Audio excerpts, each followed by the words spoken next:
Hydra Epic tai yra be pagalbos iš pašalies bekelės ištvermės varžybos. Iš tikrųjų, Hydra Epic yra keli skirtingi pasauliai.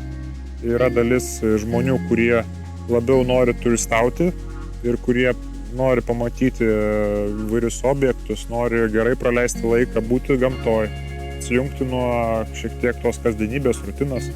Ir yra visiškai priešinga dalis, kuri nori įveikti kuo greičiau ir užsitarnauti tą šlovę, kurią jam atneša finišavimas kuo greičiau. Ir labai džiugu, kad skirtingo plauko žmonės susitinka čia Hydroje ir tikiu, kad save realizuoja.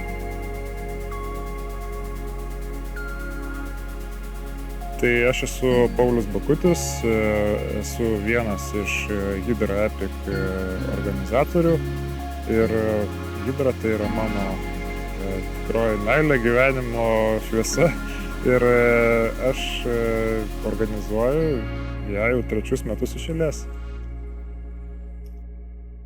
Hydra Epic trasa eina per 3 Baltijos valstybės, kaip žinia, per Lietuvą, Latviją ir Estiją. Trasa yra labai įvairių dangų, yra įvairovė tų dangų ir iš dalies specialiai parinkta, kad pasijaustų tie skirtumai paviršių ir būtų tam tikra dinamika trasos. Eina labai daug trasos miško dvivėdžiais keliukais ir nemažai tame tarpe ir vienvėdžiais keliukais. Tai reiškia, kai tau iš kairės ir iš dešinės yra krūmai. Yra dalis trasos eina asfaltu, dalis trasos eina žvyrkeliais. Gal 50% susideda iš miško keliukų. Tai Hydra Epic renginį galima sutikti labai įvairaus plauko žmonių. Hydra Epic iš esmės buvo sugalvotas kaip tarptautinis renginys, parodyti užsienio turistam. Tai reiškia, buvo norima išreklamuoti visas Baltijos valstybės, kad prikvieskime turistus, parodykime jiem kitokias Baltijos valstybės ir pakvieskime tos kitokio plauko turistus, tai dviratininkus. Ir dviratininkų atvažiuoja labai įvairių ir taip pat daug vietinių dalyvauja, įvairaus plauko žmonių. Prie lauželio su jais dažniausiai yra apie ką pasišnekėti. Taip pat yra sportiškai nusiteikusių, tai kurie nori kuo greičiau pralėkti.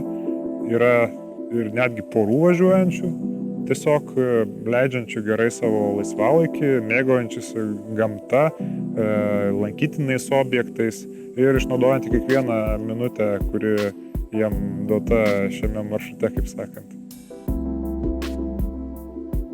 Tai pirmais metais dalyviai atvažiavo su įvairiais labai dviračiais ir matyt, nes ne visi žinojo, ko tikėtis ir atvažiavo tiek su cyclocrossais plonom padangom, su lenktais vairais ir su paprastais stabdžiais, netgi su webreikais, kur daug ten nėra stabdymo jėgos, o kita dalis atvažiavo su gravel, su kalnų dviračiais, važiavo ir su mano dviračiu, su storaračiu fatbaiku vienas dalyvis. Tai dviračių iš tikrųjų buvo labai įvairių, bet po labai sudėtingo iššūkio, kai vos ne visą savaitę lyjo, labiausiai keikėsi tie, kurie plonais ratais važiavo. Tai dalis dalyvių nebaigė dėl dviračių gedimo, padangų plyšimų, nebaigė dėl to, kad lūžo galinis permetėjas, pagavo kažkokį tai ten daiktą, šaką gal, neturėjo auselės pasikeisti ir net ir ieškant jos po visą Kauną nerado.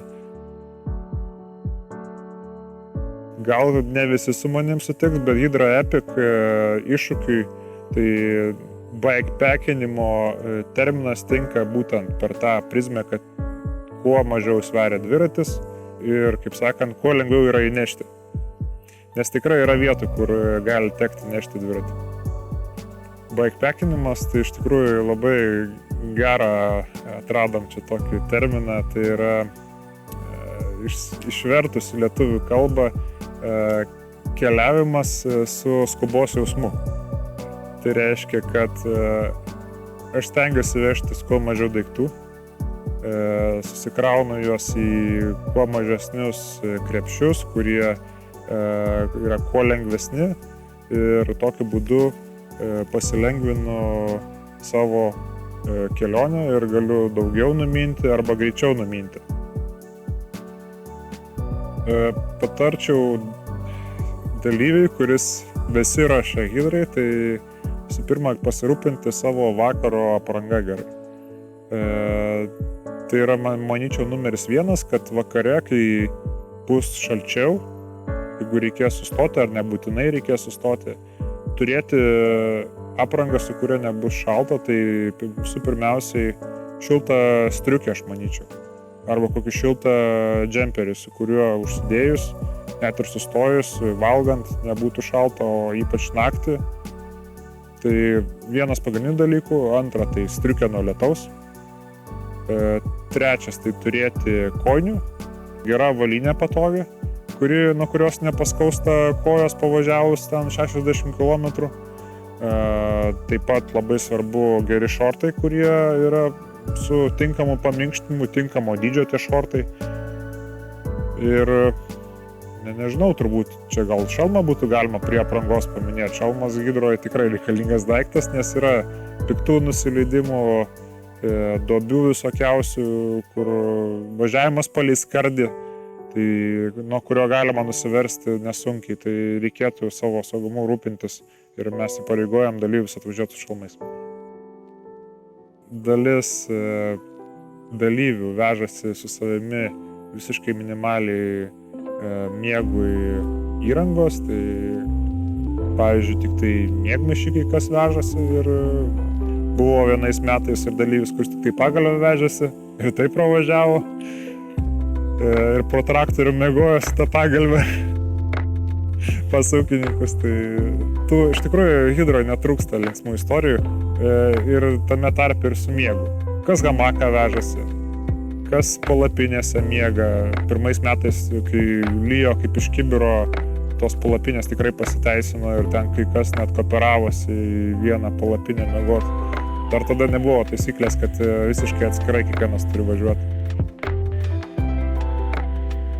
Maitinasi kiekvienas dalyvis individualiai, bet mes patariame nesivežti daug maisto, kadangi labai daug yra, ne labai daug, bet yra pakankamai maitinimo įstaigų, pakankamai degalinių, pakankamai parduotuvių, kuriuose galima apsiprekinti arba vietoj pavalgytą maistą.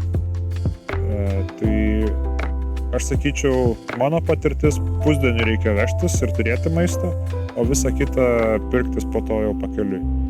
Kai kurie dalyviai vežasi viryklės, tie, kurie labiau turistauja vėlgi, o kai kurie dalyviai važiuoja iš viso tik tai ant geliukų, kurie bando kuo skubiau pravažiuoti, kuo greičiau tai padaryti. Aišku, jie yra įsibandę tą maistą, tos geliukus ir žino, kad jie jam veikia, jų nevimdo nuo tų geliukų, nes gali būti, kad atmetimo reakcija ir skrandis didelio krūvio metu nedirba. O aš tai sakyčiau, mano patirtis tai yra valgyti kuo daugiau natūralaus maisto ir tada netrūks nei medžiagų ir svarbiausia turbūt šioje vietoje paminėti apie kalorijų kiekį. Jis turi būti pakankamas ir turi būti pakankamai reguliariai valgoma. Hydra Epic nėra kažkoks ekstremalus važiavimas, leidimasis greito nusileidimo kalnų dviračiais ar ten šokinėjimas koks nors.